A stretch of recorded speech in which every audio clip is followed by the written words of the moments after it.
Alexander the Great. The name alone evokes images of military brilliance and an empire that stretched across continents. Born in Pella in 356 BCE, Alexander was destined for greatness. His father, King Philip II, instilled in him a thirst for power.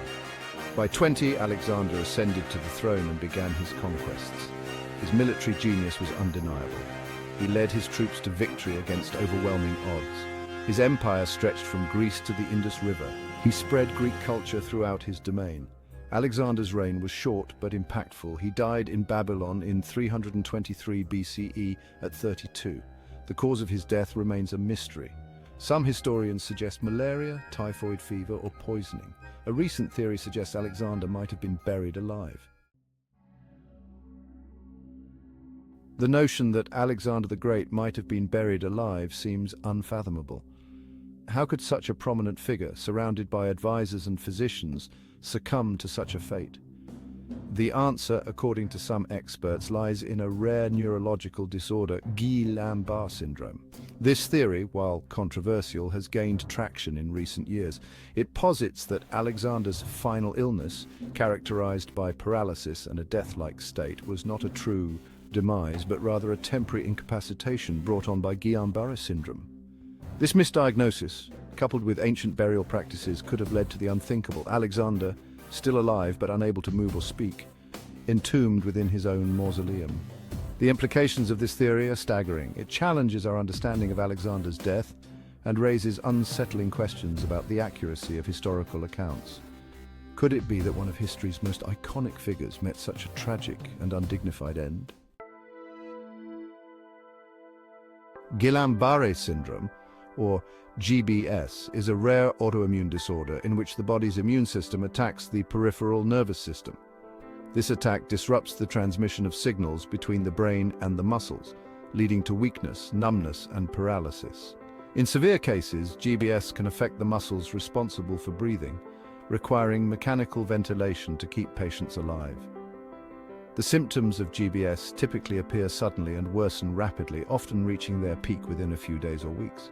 While there is no cure for GBS, treatments are available to manage the symptoms and support the body's natural healing process.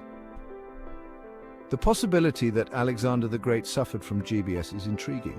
Historical accounts describe a rapid decline in his health marked by fever, pain, and progressive paralysis. These symptoms align with the clinical presentation of GBS, lending credence to the theory that this ancient ailment might have played a role in Alexander's untimely demise. In the absence of modern medical technology, diagnosing illness in ancient times was a precarious endeavor. Physicians relied on observation, touch, and a rudimentary understanding of anatomy and physiology. The concept of brain death was non-existent, and the line between life and death was often blurred. Paralysis, particularly when accompanied by a loss of consciousness, could easily be mistaken for death. The absence of a heartbeat, a key indicator of life, was not always a reliable sign, as a weak or irregular heartbeat might go undetected. In Alexander's case, his sudden decline and apparent lifelessness, coupled with the limited medical knowledge of the time, could have led to a tragic misdiagnosis. The possibility that Alexander was mistakenly declared dead while still alive is a chilling reminder of the limitations of ancient medicine and the ever-present human fallibility that can shape the course of history. Section 5. Ancient Burial Practices, a Race Against Time. Ancient burial practices, particularly among the elite, were often elaborate affairs. The deceased were prepared for the afterlife with great care, adorned with jewelry and valuable possessions, and laid to rest in grand tombs or mausoleums. However, these elaborate rituals also presented a sinister possibility: premature burial. The fear of being buried alive was a very real one in antiquity. Stories abound of individuals clawing their way out of their tombs only to succumb to a gruesome fate. To mitigate this risk, some cultures incorporated safeguards into their burial practices. Tombs were sometimes equipped with bells or speaking tubes, allowing the mistakenly entombed to signal for help. However, it is unclear whether such precautions were taken in Alexander's case. If he was indeed alive but paralyzed when laid to rest in his grand tomb, he would have been utterly helpless, trapped within his own opulent prison. Section 6. Echoes of Alexander's reign, the lasting impact of a conqueror. Alexander the Great's legacy extends far beyond his untimely death. His conquests and subsequent rule ushered in the Hellenistic period, a time of immense cultural exchange and intellectual flourishing. Greek language, art and philosophy spread throughout the ancient world, leaving an indelible mark on the course of Western civilization. Alexander's empire, though short-lived, facilitated trade and communication between East and West. The fusion of Greek and Eastern cultures gave rise to new forms of art, literature, and philosophy. The cosmopolitan cities he founded, such as Alexandria in Egypt, became centers of learning and commerce, attracting scholars, artists, and merchants from across the known world. Even in death, Alexander's legend continued to grow. His tomb became a site of pilgrimage, attracting emperors, kings, and commoners alike who sought to pay homage to the legendary conqueror. The circumstances surrounding his death, shrouded in mystery and speculation, only added to his mystique. Section 7. The mystery deepens, unraveling the circumstances of Alexander's death. The exact cause of Alexander the Great's death remains a subject of debate among historians and medical experts. Ancient sources offer conflicting accounts of his final illness, describing a range of symptoms that have fueled centuries of speculation. Some accounts mention a high fever, chills, and abdominal pain, suggesting an infectious disease such as typhoid fever or malaria. Others describe neurological symptoms, including paralysis, difficulty speaking, and a loss of consciousness, which could point to poisoning, stroke, or a neurological disorder like Guillain-Barré syndrome. The lack of a definitive diagnosis has led to a plethora of theories, ranging from natural causes to assassination by poison. Adding to the mystery is the fact that Alexander's body, according to historical accounts, remained remarkably well preserved for several days after his death. This unusual phenomenon, known as pseudo-mortality, could be explained by a number of factors, including the cool temperature of the room, where his body lay in state, or the presence of natural preservatives used in the embalming process. Section 8. Guillain-Barré syndrome. A closer look at its devastating effects.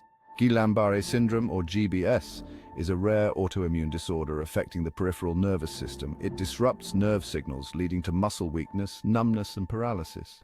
Symptoms appear suddenly and progress rapidly. Severe cases can lead to respiratory failure, requiring mechanical ventilation.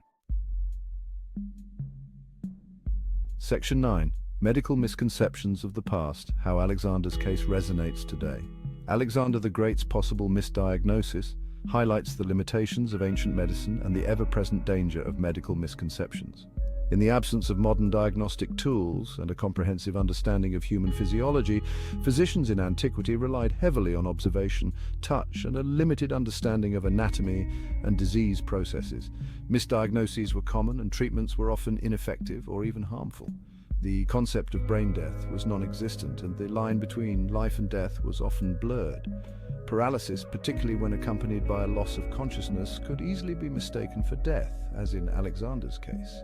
This case serves as a stark reminder of the importance of scientific progress and the need for continued research and innovation in medicine. It also highlights the human element in healthcare, where even the most skilled practitioners can make mistakes, particularly when faced with complex or poorly understood conditions. Section 10. The Emperor's final resting place, a tomb fit for a king, but was he truly gone? Alexander the Great's tomb, a testament to his power and legacy, was as grand and imposing as the empire he ruled. Located in Alexandria, the tomb was adorned with precious metals and intricate carvings. It became a site of pilgrimage, attracting many who sought to pay homage. However, the exact location of Alexander's tomb remains a mystery. Alexandria has been ravaged by earthquakes and fires, leaving much in ruins. The location of Alexander's tomb has been lost to time. Despite numerous excavations, archaeologists have yet to uncover his final resting place. Section 11. History Reconsidered, the enduring legacy of Alexander the Great. The story of Alexander the Great, whether he was buried alive or not, continues to captivate and intrigue us centuries after his death. His military genius, his ambition, and his untimely demise at the height of his power have secured his place in the annals of history. The possibility that he might have been buried alive, a victim of misdiagnosis and the limitations of ancient medicine, adds a layer of tragedy to his story. It serves as a reminder of the fragility of life and the ever-present potential for human error, even in the most powerful and influential